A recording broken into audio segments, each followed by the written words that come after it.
자, 오늘은 주기도문 강의 우리에게 일용할 양식을 주옵시고입니다.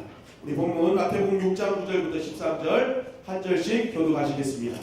그러므로 너희는 이렇게 기도하라. 하늘에 계신 우리 아버지여, 이름이 거룩히 여김을 받으시오며 나라가 임하시오며 뜻이 하늘에서 이루어진 것 같이 땅에서도 이루어지이다. 오늘 우리에게 일용할 양식을 주시옵고 우리가 우리에게 죄진 자를 사하여 준 것 같이 우리 죄를 사하여 주시옵고 우리를 시험에 들게 하지 마시옵고 다만 악에서 구하시옵소서. 나라와 권세와 영광이 아버지께 영원히 있사옵나이다.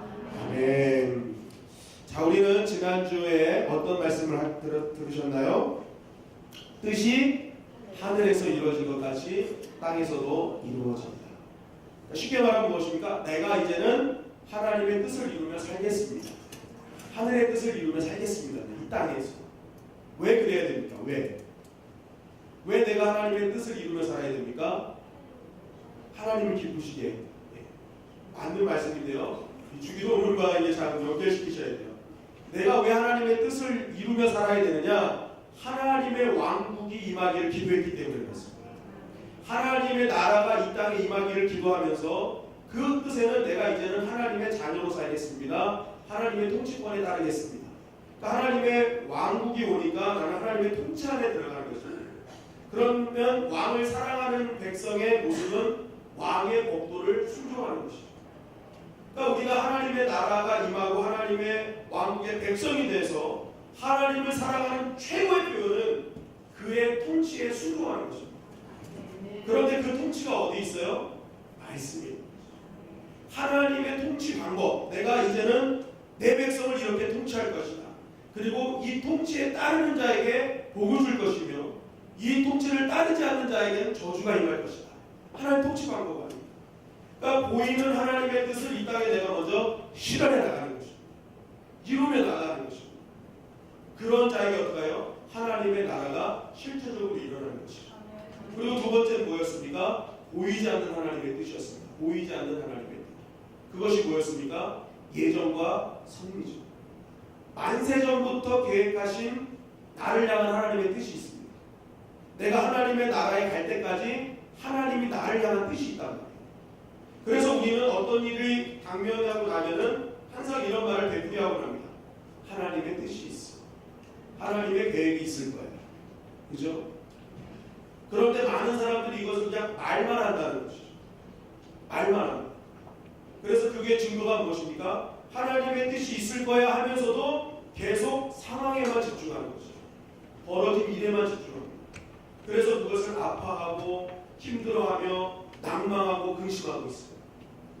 그런데 이것을 하나님의 뜻을 믿고 이런 벌어진 일을 하나님의 계획 안에 있다는 것을 믿는 자는 낭망하지 않죠. 왜냐하면 그것이 좋은 일이든지 나쁜 일이든지 그 안에 하나님의 뜻이 있기 때문에 그 안에서 상황에 집중하는 것이 아니라 그 안에 담겨진 하나님의 메시지를 찾기 때문에 그렇습니다. 그러니까 나의 인생의 모든 것은 하나님이 이끌어 가시니까 그 하나님의 이끄심에 순종하며 나아갈 때 하나님의 나라는 어떻게 되는 거예요? 점점 더 가까워지는 것입니다. 여러분 성경을 보면 죽음을 맛보지 않고 올라간 자가 몇 명 있다고 그랬습니까? 네, 저만 보면 답이 나옵니다. 몇 명 있다고 그랬죠? 몇 명 있어요? 2명 있죠. 누구예요? 첫째는 에녹, 두 번째는 엘리야예요. 근데 에녹은요 죽음을 맛보지 않고 올라갔잖아요. 근데 여러분 죽음이라는 것은요 고통과 슬픔과 탄식과 억울함, 그죠? 죽음이라는 단어가 갖고 있는 그 단어의 함축적인 의미는 고통, 슬픔, 탄식, 억울함 이런 게 다 들어있죠.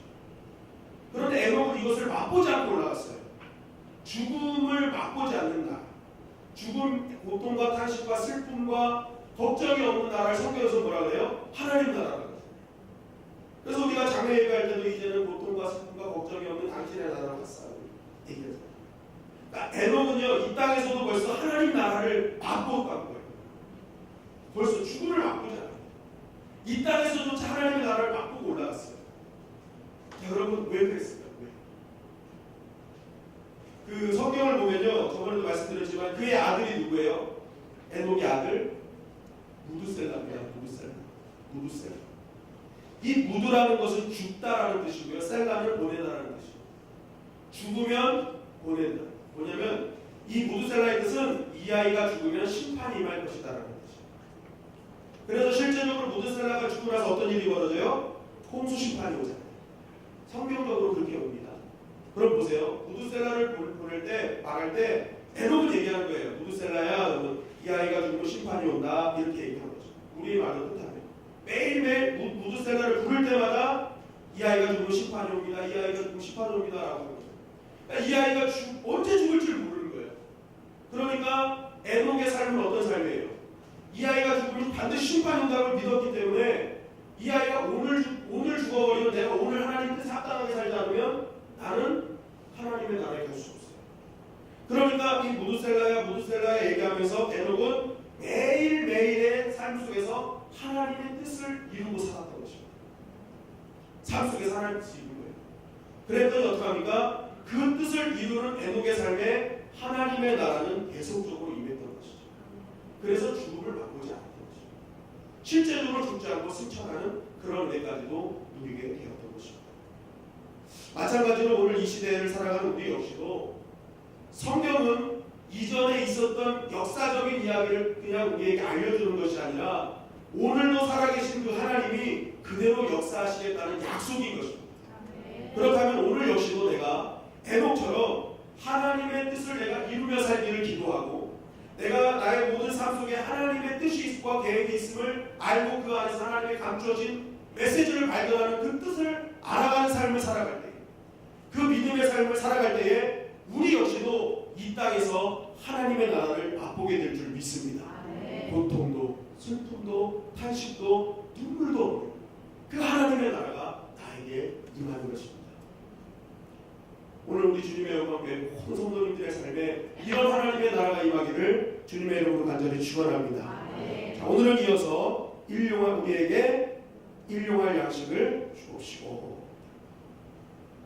주기도문 강의를 시작하면서 제가 이 주기도문의 구조에 대해서 잠깐 말씀드린 적이 있습니다. 첫 번째는 하느님의 나라를 향한 청원, 하늘을 향한 기도.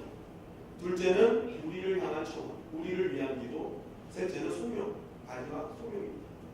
그러니까 지난주까지는 하나님의 나라와 뜻, 당신의 나의 하나님 이름이 거룩히 여김을 받고 나라가 임하고 뜻이 안에서 이루어질 것 같이 하면서 어떻게 합니까? 하나님을 향한 기도를 했어요. 하나님 나라를 위한 기도. 그것이 끝나면서 자연스럽게 이제 예수님을 가르치십니다. 너 우리를 위한 기도를 해야 된다. 하나님의 나라를 위한 기도 끝났으니까 이제 우리를 향한 기도를 해라. 그런데 우리를 향한 기도의 첫 시작이 뭐예요? 일용할 양식을 달라. 너희는 기도해야 되는데 우리를 위한 기도, 너를 위한 기도를 해야 되는데 너는 가장 먼저 기도할 때 뭐냐? 일용할 양식을 달라 기도해라. 일용할 양식을 달라. 자, 그렇다면 한번 이걸 가만히 보십시오. 여기에는 굉장히 중요한 영적인 진리가 담겨 있음을 우리는 발견하게 됩니다. 무엇이냐면은 예수님은 하늘의 일을 얘기하신 다음에 바로 땅의 일을 우리에게 기도하라고 알려주셨어요. 이 안에는 이러한 영적인 의미가 숨겨져 있는데, 첫째는 진짜 믿음은 하늘만 보고 사는 것이 아니라는 거죠. 하늘만 보는 것이 아니다. 무엇도 봐야 된다? 땅도 볼 수 있어야 된다. 땅도 볼 수 있어야 된다. 즉 하늘의 것만 구하며 사는 것이 아니라 믿음의 사람은 이 땅의 것도 구하며 살아야 됨을 주님 우리에게 정확하게 인지시켜 주시는 것입니다. 여러분, 우리가 신앙생활하면서 가장 힘든 것이 무엇입니까? 내가 왠지 이 땅의 것을 구할 때 그것이 꼭 죄를 짓는 듯한 느낌을 받는다. 이게 구하는 게 맞나? 맨날 하나님의 나라만 구하다 보니까요, 이 땅의 것을 구하는 것을 굉장히 죄스럽게 여기고 어떻게 합니까? 그것을 굉장히 부끄럽게 여기고, 그리고 대화할 때도 내가 이것을 위해 구한다는 얘기도 함부로 하지 못하는 그러한 일들이 우리 가운데 분명히 있다는 것입니다. 그런데 오늘 주님은 분명히 뭐라고 말씀하십니까? 너 삶의 일용할 양식을 위해서 구하라. 이 땅의 필요를 위해서 구하라는 것입니다. 그거 지극히 정상적인 거라고 말씀하고 있는 것입니다. 결국 이러한 주님의 기도를 통해 우리가 깨달아야 될 것은 무엇입니까? 기독교는 어떤 거예요? 하늘만 생각하며 사는 종교가 아니라는 것입니다. 하늘만 보며 사는 종교가 아니다. 무엇이나 이 땅의 것도 기도할 수 있다. 이 땅의 것도 누릴 수 있다. 라는 것을 우리에게 말씀하시는 것입니다. 그런데 우리는 늘 하늘에 대해서만 강조하고 하늘에 대해서만 듣다 보니까 이 땅에 대한 것을 어떻게 합니까? 아무런 가치나 소용이 없다고 생각할 때가 굉장히 많습니다. 근데 이런 건 이원론적인 것입니다. 여러분, 주님도 이 땅에 사실 때 세상을 부정하지 않으셨습니다. 가이사의 것은 가이사. 그래서 제자들 집에서 직접 세금도 내시지 않았습니다. 예수님도 이 땅을 살아갈 때 이 땅을 절대 부정하지 않으셨다는 것입니다. 그렇게 신앙생활을 나는 바르게 해 라고 하면서도 하늘만 바라보고 사는 사람은 이 균형 있는 신앙을 갖고 있는 것이 아니라는 것입니다. 여러분, 예수님께서 승천하시기 전에 제자들에게 나타나서 40일 동안 하나님의 나라를 가르치셨습니다. 쭉 가르치시는데 이것을 들은 제자들이 이렇게 반응을 합니다. 사도행전 1장 6절입니다. 사도행전 1장 6절. 그렇죠? 자, 우리 한번 다 같이 읽겠습니다. 시작. 그들이 모였을 때 예수께 여쭈어 이르되 주께서 이스라엘 나라를 회복하시니 이때이니까 하니. 네, 40일 동안 하나님의 나라의 일을 가르치면도 불구하고 제자들이 또 모였어요. 그러면서 예수님께 물어봅니다. 이스라엘 나라를 회복하시니 이때니까. 제자들 하나님의 나라를 계속 가르치는데도 계속 뭐에만 집중하고 있어요? 땅에만 집중하고 있어요. 땅에만 집중하고 있단 말이에요. 예수님은 또 이 하늘만 얘기하지 않으셨죠. 이 하늘을 향해서 우리가 살아가는 자로 이 땅에서 필요한 성령 충만을 위해서 기도하라고 가르치십니다. 그런데도 제자들은 계속 뭐예요? 이 땅에만 관심을 갖고 있어요. 그 대표적인 인물이 가룟 유다였어요. 가룟 유다는 예수님께서 계속 하나님의 나라를 가르치고 또 하나님의 나라의 사람으로 만들기 위해서 기회도 주셨음에도 불구하고 가룟 유다는 어떻게 합니까? 끝까지 이 땅의 것만 생각했어요. 그래서 어떻게 하면 예수님을 팔죠. 예수님을 팝니다. 결국 가룟 유다는 땅의 것만을 생각하는 극단적인 신앙을 갖고 있었기 때문에 그는 하늘도 잃어버리고 땅도 잃어버리는 인생이 되고 말합니다. 균형 없는 신앙입니다. 균형 없는 신앙. 여러분, 다른 제자들도 사실은 성령 받기 전에는 다 땅에만 집중했습니다. 그러나 이 사람들이 성령을 받고 난 뒤에 하늘도 생각하고 땅도 생각하는 인생으로 바뀌었죠. 그리고 나서 어떡합니까? 이러한 균형 있는 신앙을 통해 그들은 하늘도 없고 땅도 없는 인생이 됐다는 것입니다. 균형을 가져야 하늘도 땅도 없는 인생이 될 줄 믿습니다. 여러분, 오늘 예수님도 마찬가지예요. 우리들에게 오늘 필요한 일용할 양식을 위해 기도하라 라고 말씀하실 때는 균형 있는 신앙생활을 해야 합니다. 하늘도 보고 땅도 보고 이렇게 균형이 있어야 된다. 이 땅의 필요를 위해서 너희도 구해야 된다. 그런데 중요한 것은 무엇이냐? 또 이 안에는 또 감춰진 비밀이 있죠. 균형을 갖되 순서는 지켜라. 어떤 순서입니까? 하나님의 나라가 먼저라는 것이죠. 균형을 가져야 돼요. 그러나 너희는 먼저 어떻게 하는 거예요? 그의 나라와 그 일을 구하라. 땅을 위해서 구하라고 하는 것이 아니에요. 땅을 위해서 구하지 말라는 거 아니에요. 그 말씀은 먼저잖아요. 먼저 항상 땅과 하늘 위해 구해야 되는데 너희는 먼저 그의 나라와 그 일을 구하라. 그러면 어떻게 되는 거예요? 땅과 하늘의 모든 것을 다 갖게 되는 것입니다. 그 말씀인 거예요. 그 말씀. 결국 신앙생활을 할 때 너희는 균형을 갖추되 순서만 절대로 바꾸지 않으면 된다. 하나님의 나라를 먼저 생각하고 그 다음에 땅의 것을 위하여 기도하라 라고 가르쳐 주시는 것입니다. 여러분, 주님은 하늘만 구하라고 하시지도 않고 땅의 것만 구하라고 하시지 않았습니다. 둘 다 구해라. 그런데 먼저 무엇을 구하라? 그의 나라와 그 의, 하늘의 것을 먼저 구하라. 여러분, 신앙생활은 순서가 중요한 줄 믿습니다. 순서가 중요한 것입니다. 여러분, 우리가 지금 교회를 이전을 하고 이제 교회를 세우고 있는데 교회를 세우는 순서도 있습니다. 우리는 자꾸만 교회를 세운다고 하니까 교회 보여지는 리모델링, 모양 여기에만 자꾸만 많이 집중을 하잖아요. 그런데 여러분, 성경을 다 많이 보십시오. 교회가 어떻게 세워졌습니까? 보여지는 건물이 중요하다면 예수님은 오시자마자 교회부터 지으셨습니다. 근데 예수님이 가장 먼저 남기신 것은 무엇을 남기셨어요? 사복음서를 남기셨어요. 복음을 남기셨어요. 이 말이 무슨 말입니까? 복음 후에 뭐가 있어요? 사도행전이 있죠. 사도행전을 통해서 교회가 되어집니다. 결국 예수님은 자신의 삶을 통해서 증거하시는 거예요. 보여지는 교회가 세워지기 전에 복음으로 무장한 하나님의 백성들이 필요하다는 거예요. 복음으로 무장한 하나님의 백성이 세워질 때야 비로소 온전한 교회가 세워질 수 있음을 성경은 우리에게 증거하고 있는 거예요. 그게 순서라는 거예요. 그게 순서. 그게 순서. 여러분, 주님의 영광교회가 이제 이전을 하고 리모델을 하고 있습니다. 근데 주님이 원하시는 건 뭘까요? 순서입니다. 순서. 왜 일정한 시간을 두고 하나님께서 이게 금식기도도 하면서 옮기게 하시느냐? 순서가 있기 때문에. 지금 우리가 이 자리에 모여있는 우리가 복음으로 온전히 세워지지 않고서는 교회가 아무리 이쁘게 세워지들 그 교회는 살아있는 교회가 될 수 없는 것입니다. 내가 먼저 주의 말씀, 주의 복음으로 온전하게 세워질 때에 그때 비로소 우리가 그 성전에 들어갈 때 그 성전이 살아있는 성전이요 하나님께서 쓰시는 성전이 될 수 있음을 성경은 우리에게 말씀하고 있는 거예요. 순서인 거예요. 순서. 그래서 저희는 여기 건축위원들이 앉아 계시지만 건축위원 되시는 모든 분들께 좀 부탁을 드립니다. 먼저 복음으로 세워지시기를 간절히 바랍니다. 말씀 안에 세워지시기를 간절히 바랍니다. 정말 복음 건축위원들이 말씀 안에서 온전히 세워지면 건물을 하나님이 지어주실 줄 믿습니다. 다 하나님이 계획하시고 하나님께서 지혜를 주셔서 아름다운 건물로 만들어 주십니다. 그리고 복음으로 무장한 우리가 들어갈 때 그 교회 살아있는 교회 되는 것입니다. 마찬가지로 교회를 위해 헌신하며 기도하는 여러분들도 마찬가지입니다. 여러분, 교회는요 건축위원들만 세우는 것이 아니죠. 지금 여기 앉아있는 우리도 기도로 지금 건물을 세우고 있는 것입니다. 그런데 그 기도로 세울 때 내가 먼저 어떻게 해야 됩니까? 복음으로 무장하고 있어야죠. 주의 말씀이 무엇인지, 주의 뜻이 무엇인지 내가 먼저 말씀 안에 바로 서 있는 자가 될 때에 비로소 우리 주님의 영광교회는 초대교회의 영광을 회복할 수 있는 것입니다. 감사한 것은 정말 계속 새벽부터 아침까지 기도하는 기도의 사람이 있고요.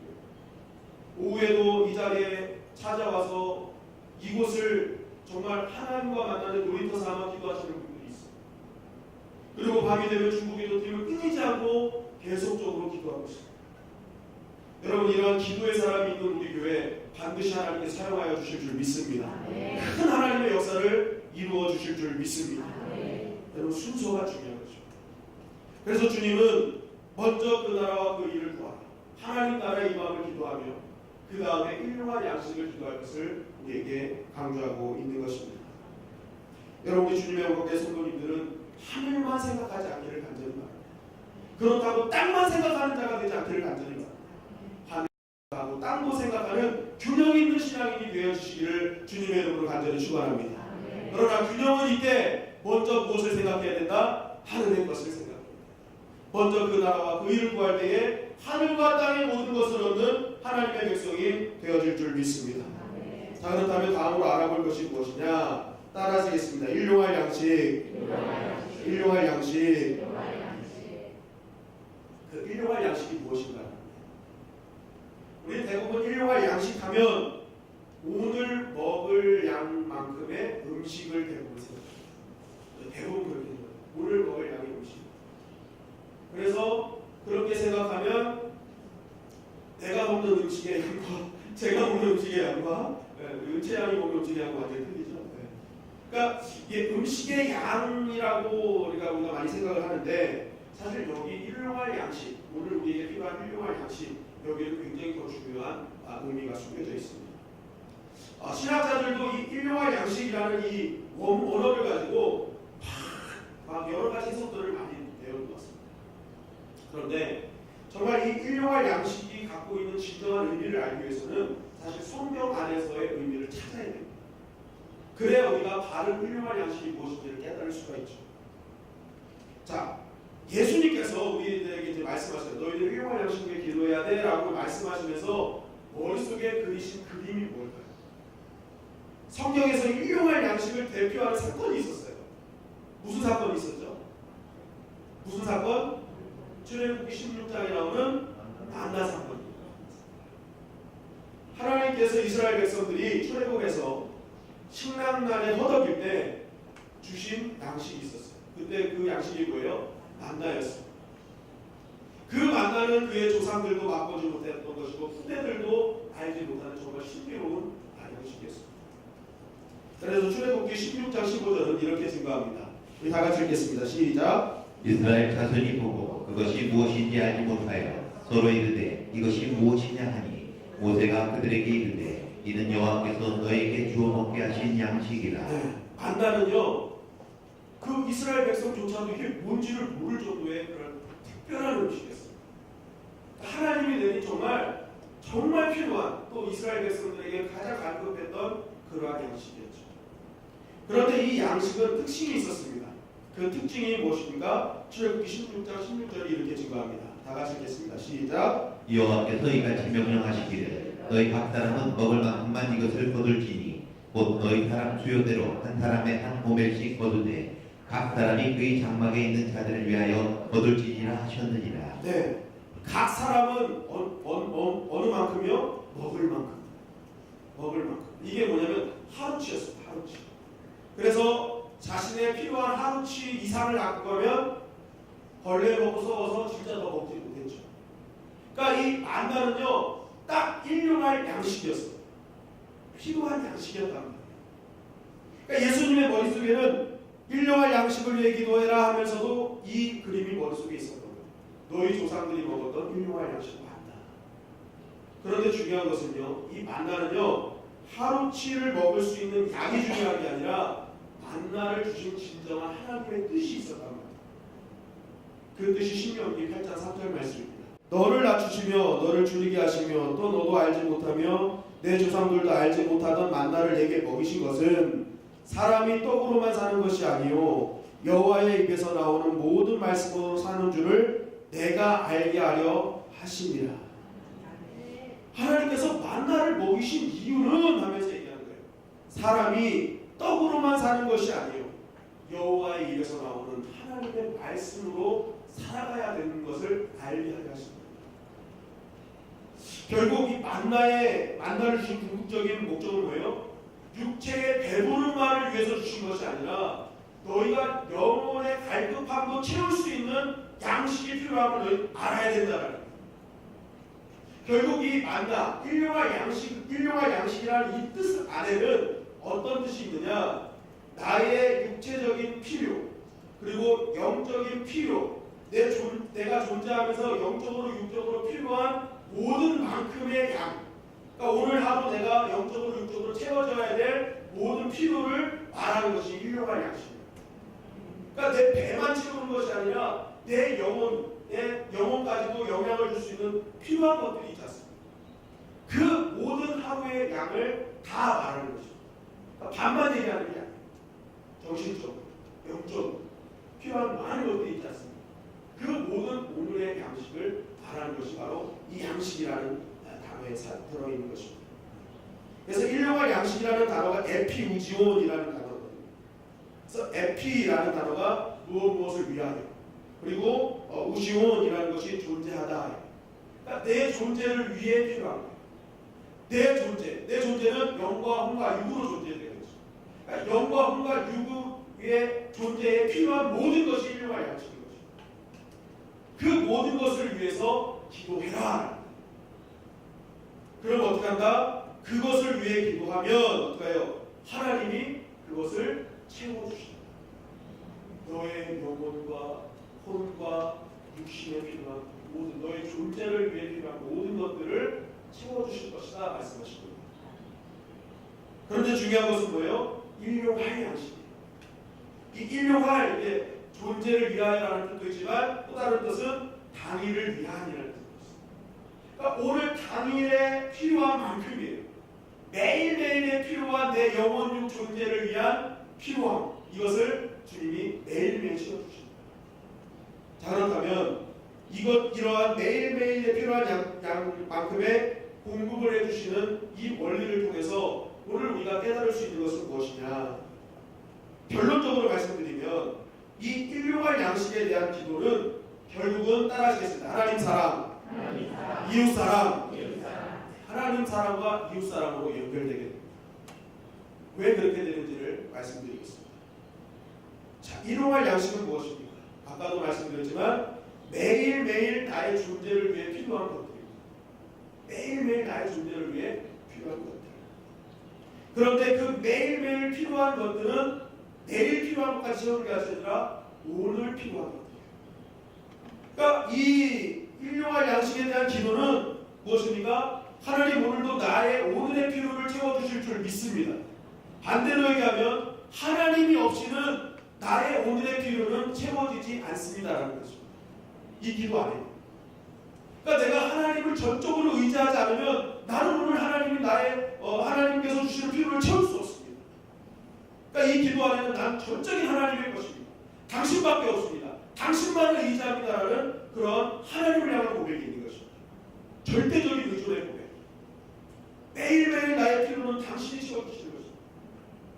매일매일 당신이 날 채워주지 않으시면 나는 죽게 됩니다라는 그러한 말씀인 것이죠. 여러분, 하나님께서 우리의 고백 중에 가장 사랑스러운 고백이 뭘까요? 저도 집사람이 저한테 난 당신밖에 없어 할 때 제가 제일 좋아요. 당신밖에 없어. 저는 그런 얘기 잘 안 하거든요. 근데 집사람은 저한테 항상 그래요. 난 당신 없으면 죽어. 근데 제가 그걸 가장 사랑스러운 고백으로 받아들입니다. 그럴 때마다 어떻게 해요? 아, 내가 이 사람 책임져야겠다.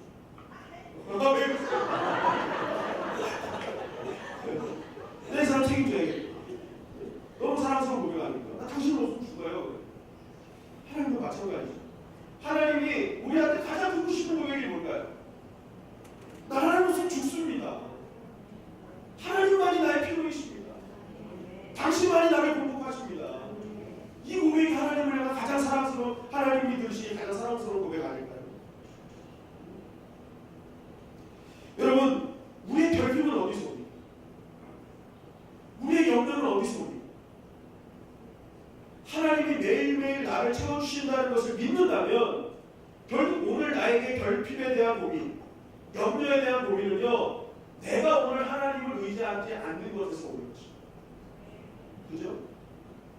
내가 왜 오늘의 것을 염려하고 있어요? 내가 하나님이 나에게 오늘 필요한 것을 채워주심을 믿지 않기 때문에. 내가 왜 하나님을 의지하지 않아요? 나의 필요한 것을 내가 공급한다고 생각하기 때문에 그렇습니다.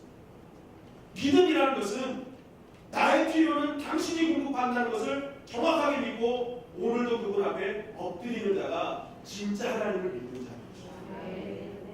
예수님은 십방을 쫓아 감람산에 가셔서 기도하셨습니다. 그 감람산 근덕에 겟세마네 동산이 있었죠. 그러니까 예수님은 매일 겟세마네에서 기도하셨어요. 왜 그러셨을까요? 그분이 사역하는 모든 능력의 공급이 누구로부터 나오는 것입니까? 하나님으로부터 나온다는 사실을 예수님은 정확하게 알고 계십니다. 자신으로부터 나오는 것입니다. 그 모든 능력의 공급은 하나님으로부터 온다는 사실을 믿었기에 그는 매일매일 하나님을 의지할 수밖에 없었던 것이죠. 그래서 새벽 민영에 매일매일 습관을 쫓아 기도하실 수밖에 없었던 것입니다. 사도 바울 역시도 사역지를 가는 곳곳마다 가장 먼저 찾았던 것은 어떻습니까? 기도하는 자리였습니다. 기도하는 자리가 어디 있나 찾다가 영혼을 구원하고 한숨을 느끼고 이런 역사를 일으켰죠. 결국 사도 바울 역시도 자신이 사역을 하는데 필요한 모든 능력은 누구로부터 온다? 하나님으로부터. 자신이 선교를 할 때 필요한 사람과 재정은 누구로부터 역사된다? 하나님으로부터 역사. 이 공급하시는 하나님을 전적으로 의지했기에 그는 기도할 수밖에 없었던 것입니다. 여러분, 여러분만의 겟세마네 동산이 있습니까? 땀방울이 핏방울이 되도록 하나님을 의지하는 기도의 자리, 하나님을 의지하는 자리를 사모하고 계십니까? 여러분, 없다면 오늘부터 나만의 겟세마네 자리를 만드시기를 간절히 바랍니다. 나만의 감람산을 만들어야 됩니다. 그곳에서 주님 없이는 나는 살 수 없습니다를 고백할 수 있어요. 일용할 양식, 당신 없이는 나는 공급받을 수 없음을 고백할 때에 하나님은 나의 필요를 아시는 하나님께서는 나의 필요한 모든 것들을 채워주실 줄 믿습니다. 영과 혼과 육에 나의 존재에 필요한 모든 것들을 채워주시는 것입니다. 둘째는 결국 이 간구는 이웃사랑의 통로로 연결된다는 것입니다. 오늘 예수님은 일용할 양식을 달라고 할 때 나에게 일용할 양식을 달라고 한 것이 아니라 누구에게 달라고 했어요? 우리에게라고 했어요. 우리에게. 우리라는 단어를 사용하셨습니다. 이 말씀이 뜻하는 바가 뭘까요? 하나님의 백성은 자신의 입만을 위해서 사는 인생이 아니라 우리의 입을 위해서 사는 인생이라는 것을 알려주시는 것입니다. 나의 양식만을 위하여 염려하고 기도하는 사람이 아니라 다른 사람의 양식도 기도할 수 있어야 된다는 것입니다. 마태복음 7장 7절부터 11절까지의 말씀입니다. 한 절씩 교도하시겠습니다. 구하라 그리하면 너희에게 주실 것이요 찾으라 그리하면 찾아낼 것이요 문을 두드리라 그리하면 너희에게 열릴 것이니 구하는 이마다 받을 것이요 찾는 이는 찾아낼 것이요 두드리는 이에게는 열릴 것이니라. 너희 중에 누가 아들이 떡을 달라 하는데 돌을 주며 생선을 달라 하는데 뱀을 줄 사람이 있겠느냐. 다 같이 읽겠습니다. 너희가 악한자라도 좋은 것으로 자식에게 줄 줄 알거든 하물며 하늘에 계신 너희 아버지께서 구하는 자에게 좋은 것으로 주시지 않겠느냐. 네, 보십시오. 이 말씀은 뭐예요? 구해라는 거예요. 구해라.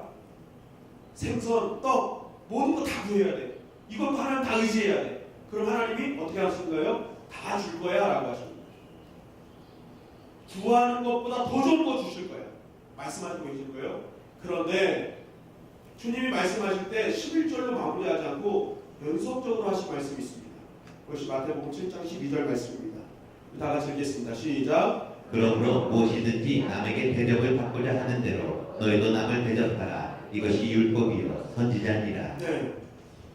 너희 구해야 돼 하고 막 강조하시다가 생뚱맞게 남에게 대접을 받고자 하는 자는 너희도 남을 대접하라고 말씀하셨습니다. 그러므로 연속적으로 여러분 이 말씀의 의도가 무엇일까요? 처음에는 너를 위해서 기도해야 돼. 너 필요한 것을 위해서 기도해야 돼 라고 하는데 마무리 이렇게 하셔요. 무엇입니까? 너를 위해서 기도했는데 너가 필요가 채워졌어? 그러면 너만 생각하면 안 돼. 너 필요를 다른 이들에게도 남겨줄 수 있어야 돼 라고 강조하시는 거죠. 그러니까 구하는 자의 믿음이라는 것이 이건 것입니다. 구하는 것을 너로 끝내면 안 돼. 너 생선 얻은 것으로 끝나면 안 돼. 너 떡을 얻은 것으로 끝나면 안 돼. 그거 얻는 거 남의 입도 생각할 수 있어요. 너 하나님 주셨으면 그거 나눌 수 있어요 라고 말씀하시는 것이죠. 그러니까 우리가 나를 위해 밤낮 구하기만 하고 산 것을 하나님은 원치 않으십니다. 구했다면 오늘부터 뭐예요? 나누라. 우리를 위해 살아라 라고 하시는 것이죠. 여러분 실제적으로 이 일용할 양식, 오늘의 나의 존재에 필요한 만큼을 믿는 사람, 그 필요한 것을 위해서 기도한 사람은요 나의 필요한 만큼을 압니다. 그죠? 내가 어느 정도 필요한지 다 알아요. 그런데 때로는요 이 필요한 만큼인데 이것보다 더 주시는 은혜가 있다. 그러면 일용할 양식, 오늘 나의 존재에 필요한 만큼의 양을 믿는 사람은 어떡합니까? 그 남은 것은 내 것이 아니라 우리의 것임을 자각하게 됩니다. 알게 됩니다. 나는 필요한 만큼 이만큼인데 이만큼이 더 생겼어요. 그럼 이만큼은 내 것이 아니고 우리의 것입니다. 그래서 오늘날 일용할 양식을 달라는 이 간절한 기도를 한 사람은요 더 주신 것은 어떡합니까? 나의 필요한 만큼 이상 것은 항상 남을 위해 던져줄 수 있는 그것을 하나님의 나라를 향한 통로로 사용할 수 있는 것입니다. 결국 이 일용할 양식의 기도의 파워는요 나만을 살리는 기도가 아니라 뭐예요? 모두를 살리는 기도인 것입니다. 우리를 살리는 기도라는 것입니다. 그런데 이 일용할 양식에 대한 간구에 대한 믿음이 없는 사람은 어떡합니까? 나의 필요한 만큼이 있음에도 불구하고 더 들어온 것은 이 믿음이 없기 때문에 욕심이 내서 더 하게 되죠. 계속 더 채우게 되는 거죠. 결국 이 사람은 하나님은 사랑할 수 있으나 이웃 사랑을 할 수 없는 하나님의 첫째 계명을 지킬 수 없는 사람이 되고 마는 것입니다. 한번 따라할까요? 우리에게 일용할 양식을 주시옵고. 네. 여러분 이 기도는요 나를 위한 기도였는데요 남을 위한 기도가 같이 되어버린 것입니다. 모두를 살리는 능력의 기도인 것입니다. 그러므로 오늘 우리가 이 기도문을 읽으면서 나에게 일용할 양식을 달라 하고 기도할 때는요, 나의 것을 놓고만 기도하는 것이 아니라 내 주변을 생각하며 기도하는 것입니다. 내 가족 중에, 내 친척 중에, 또 나의 목장 식구들 중에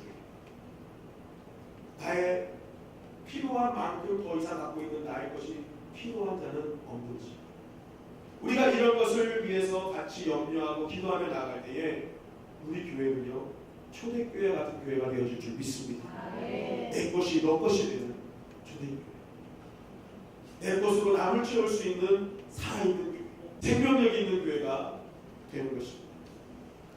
그러므로 여러분, 하나님은 매일매일 어떻게 합니까? 나의 존재에 필요한 모든 영적인 육적인 모든 것을 공급해 주시는 분이심을 믿으시기를 간절히 바랍니다. 하나님은 다 주셔요. 그렇기 때문에 우리는 이 기도를 할 때 어떻게 합니까? 오늘도 그분밖에는 없습니다. 당신밖에 없습니다. 이러한 결단과 의지의 기도를 하기를 간절히 바랍니다. 또한 이 말씀을 통해서 내 필요, 나의 필요도 필요지만 남의 필요는 누군가가 필요한 것은 없는지를 같이 결단하는 것입니다. 같이 생각하는 것입니다. 그럴 때 우리 주님의 영광교회는 모든 것이 더해지는 살아있는 교회, 생명력 있는 교회가 되어질 줄 믿습니다.